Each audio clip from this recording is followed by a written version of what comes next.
Мен Сәкенова Меруерт Талғатқызы, Innovative колледж мекемесінің әлеуметтік жұмыс мамандығының 2-ші курс студентімін. Әлеуметтік жұмыс мамандығы заман талабы.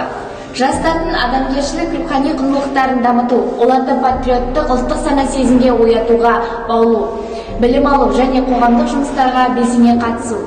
Бала кезімнен арманым өмірдің қиын жағдайына ұшыраған адамдарға көмек қолын көрсету. Осы арманды іске асыру үшін Семей қаласының Innovative колледж мекемесін таңдадым. Қазіргі таңда білікті мамандардың арқасында мамандықтың қыр-сырын меңгерудемін. Сонымен қоса колледждағы саналы ұрпақ клубы, Новатус өзін-өзі басқару ұйымы, Алғырлар дебат клубының және тікелей мамандығыма байланысты ашық жүрек еріктілер клубының белсенді мүшесімін. 2020-2021 оқу жылында колледжшілік Наурыз аруы 2021 пәндік олимпиадалар мен конкурстардың жеңімпазымын. Болашақ әлеуметтік қызметкер және ерікті ретінде 30 игі іс марафонын қолдап, жалғыз басты аналар, қарттар үйіне, көп балалы отбасыларына барып қамқорлығымды көрсетудемін. Мен өз мамандығымды және оқып отырған Innovative колледж мекемесін мақтан тұтамын.